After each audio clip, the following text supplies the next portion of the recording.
Now, Richey, will we start with the last time we met, or will we just forget about that, will we? Oh, it wasn't me. I think it was the singer, actually. Oh, God almighty, I don't believe it. A cop-out already, yeah? Be a few more as well, I think. All right, yeah, okay, fair enough. All right, listen, you did say around this time last year that the debut album, Generation Terrorist, was going to be released at the beginning of 1992, Yeah. which it was. Double album, got very good reviews everywhere, very well received. But you also said it was going to sell 16 million copies, and then after that you're going to disband. 16 million plus, I think. 16 million plus, sorry, gosh. Sorry. Yeah. Okay, so it didn't sell 16 million, Richey. No, so I didn't. What's the plan now? What's plan B? Do another LP, I think. You know, it was a hypocritical life from the minute we said it, I think. It was the only way we could ever get a gig in London. By saying something so outrageous, people say, hey, we'll give this man a gig. Not outrageous that we're from like a really poxy little town and it was so difficult for us to get anywhere. You know, we really had to just invent ourselves as some mythical rock beast to even, you know, consider going back to London more than once or twice. You know, so many bands moved down to London, do one or two gigs, nothing ever happens. You paid about 20 people, you go back home, you think, well, that was pretty nice, and go back to work in a factory or something. Yeah. And the only way we could ever carry on and keep going back and back and back until we got a deal was to really believe that we were going to make the biggest LP of all time. Yeah, well, it was extremely well received. It was a bit of an ambitious one to do a double for a first album, or was it? Well, we just wanted to record every song we'd written, basically. You know, a lot of it's really naive and understated, but we still wanted to put on every song that we'd written in our living rooms. So yeah, this is it. Like, I mean, in your living rooms back in Blackwood in South Wales. I mean, when you were at school, were you sort of like, I mean, the image of Manic preachers would be that like they might be sort of punky enough to be beating all the little snotty nose sort of swats up, but it wasn't really like that with you guys in school, was it? No, because I was a swat, you know. I mean, I really wanted to get out of where I lived, and I was, you know, wanted to do anything that was necessary. So, you know, me and Nick worked really hard at school, college, you know, went to university, got our degrees. Just wanted to leave, basically. And you just want to play what? Like, I mean, just good rock and roll music that has a bit of danger in it, which most rock and roll these days doesn't. Well, basically, you know, we had nothing in our lives, and we bought the Enemy Melody Maker week after week after week, and always bought the single of the week because we thought there's one thing that was going to change our lives. And of course, you go back, and it's a 7-inch piece of vinyl which is constantly disappointing, which actually does nothing at all. And you know, the press in Britain especially just survives on creating its own little myths, you know, that something's really important and dangerous for 1 month and then it's boring and out the window. And we just ended up completely losing faith in anything they said and just listening to any record we actually truly appreciated, which meant we went back and played the Stones or the Clash or the Who or Guns N' Roses and never really worried about what anybody thought. Do you think in some ways that after punk, which did sort of bring on a good bit of excitement and whatever else back into music, say between 77 and 80, that if what sort of came out of punk was the supposed indie scene, that the indie scene was actually about as dead as a doornail from the word go, that the real sort of follow-on from punk was Public Enemy or whatever? Yeah, I think that's definitely true. I mean, the independent scene is a complete joke. I mean, when we signed to an indie label, we were really shocked. We thought this whole, like, alternative lifestyle existed, and they had radio promoters, they had pluggers, they had strike forces, they had the whole machinery that majors have, but just on a smaller scale. And I think, you know, if you look at what happened after the first wave of Manchester, the first wave of Seattle, just like after the first wave of punk, it's just like constantly average, mediocre groups, you know, just living in a shadow of something that was once inspiring and worthwhile. So if somebody was to say that Manic Street Preachers are punk revivalists, I mean, whether that's true or not, that's not necessarily a bad thing, is it? I mean, it is a bit of a compliment, isn't it?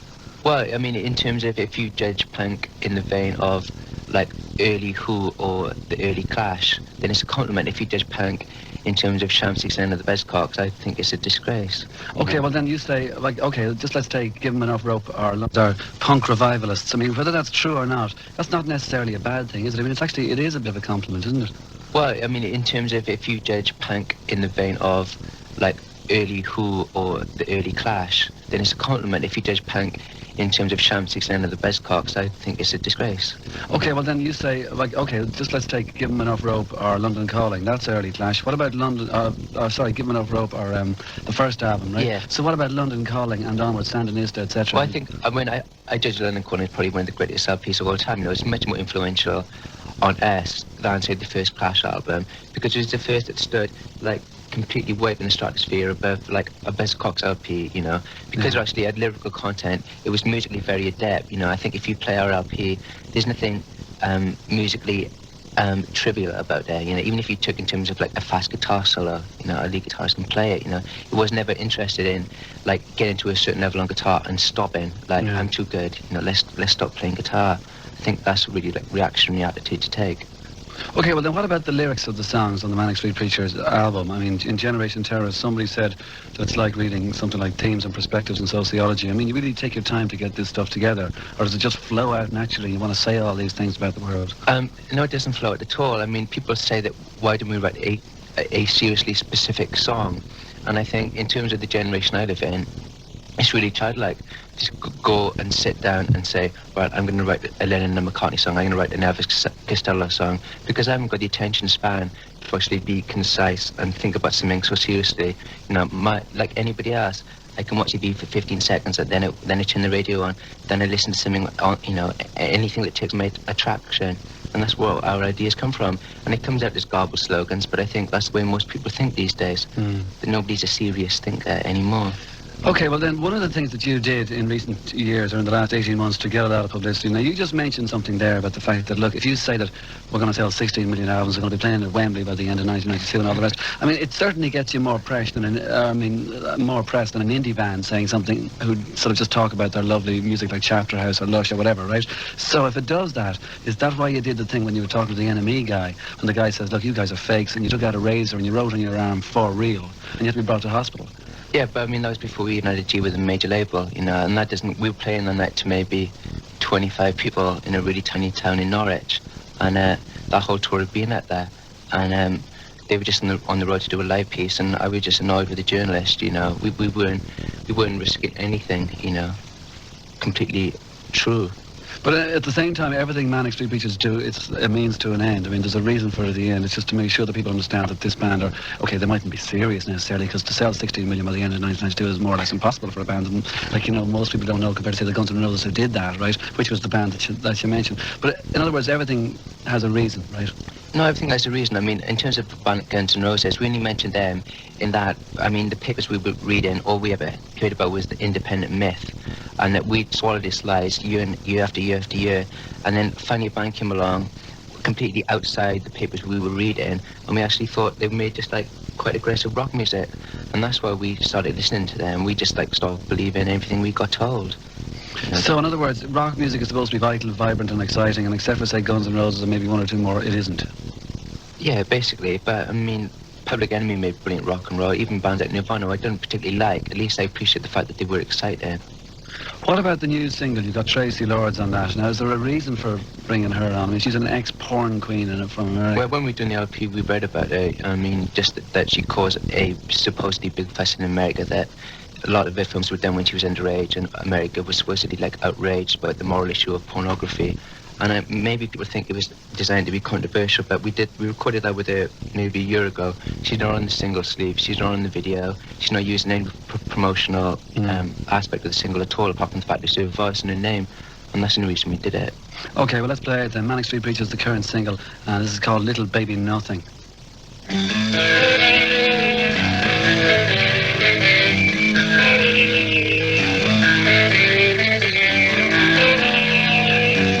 God, I did play the wrong one, didn't I? Well, this is Little Baby Nothing, so there. From Manic Street. So thereabouts, maybe a bit more, in fact, about a half an hour, say, at McGonagall's in Dublin, and Emperor of Ice Cream is probably on stage at the moment. So, Richey, we just played the current single there with Tracy Lords. Little Baby Nothing is, of course, the title of that. Now, just a couple of things.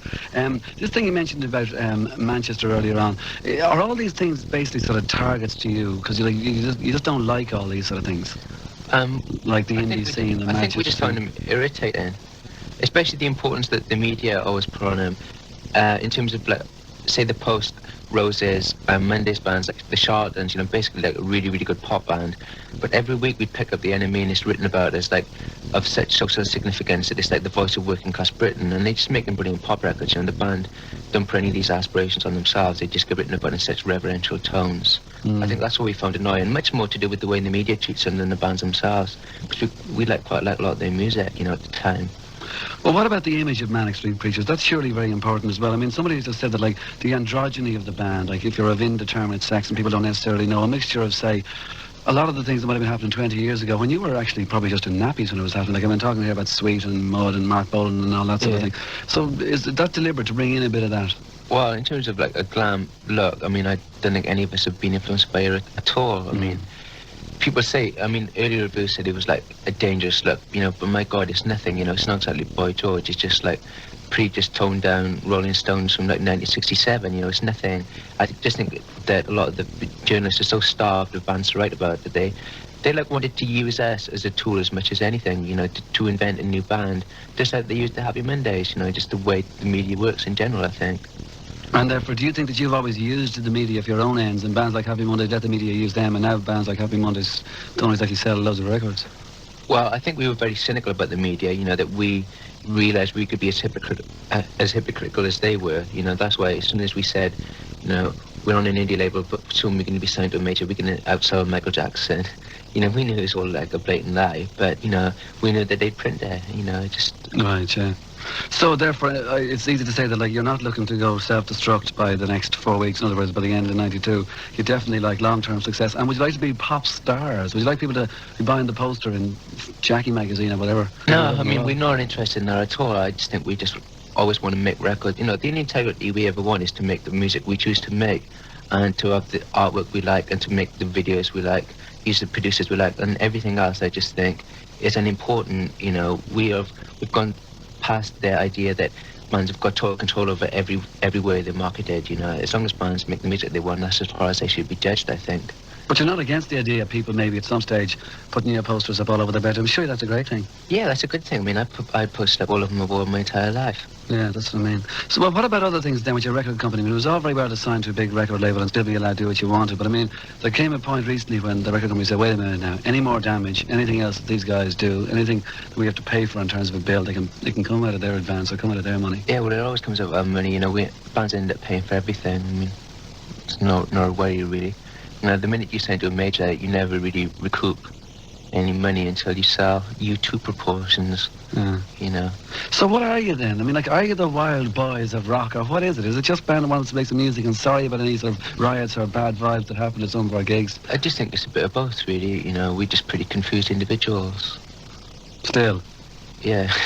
Well, then what about more music? I mean, you've had a double album out, you've got your top 10 single with the MASH song. The only song by MASH Features I really dislike intensely, which is... Well, I dislike it probably more intensely than you do. Oh, that's fair enough. And so what happens for 1993? Well, we'll just like record some more songs and see what people think of them. And like, do you still go? Like, I mean, Japan you were in before, and Japan sent a fax back to the record company in Britain saying something like, listen, these guys aren't making enough damage, they're not outrageous enough, do something. Yeah, that's just how pathetic, you know, music is judged in the end of the 20th century, that people still expect things like that. People want you to go in and smash up the studio or something like that, you know. It's just like a really... when we get pissed off, we get pissed off, and when we choose to just not be, people still expect us to go around spitting at people or wherever, you know. It's just really childish. Okay, well, one reason I asked about the future is that I get the impression you don't have such a great sort of idea that it's going to be any good, because you do have a song which says, the past is so beautiful, the future is like a corpse in snow. That's on a new song, Condemned to Rock and Roll. Yeah, that's the last song on the LP. I mean, but that was written, you know, quite a long time ago. It was written just as we were about to go to London, I think, before we had a first show, just like on the floor at some stupid little pub in Fulham Road or something. So when you went to university, did the whole lot of you go to university? No, myself and Nick went to university. And you're the ones who write the lyrics? Yeah, yeah. And do you agonise for ages in bedrooms still over those things? Oh no, I mean, the way it works, we just write things down whenever, you know, we feel like it. And James writes the music, and we end up giving him like 2 or 3 or 4 pages of just like scribble lines and notes, and he just takes wherever line he fits his, you know, melody. And I don't think that's an insincere way of writing, which a lot of people think there is, because there's not like much structure or rhythm or even scanning, you know, but yeah, it's the way we choose to write. Okay, Richie, well, you're playing tonight very shortly, in a few minutes, in fact, on stage at McGonagall's in Dublin, and then next year we'll see a follow-up to Generation Terrace. Is that right? Yeah, hopefully. All right, well, listen, thanks very much for dropping in, and you don't want to even say, like, I'm sorry, I was the wrong guy the last time, no? Yeah. Fair enough, okay. Jerry Ryan, it's all your fault.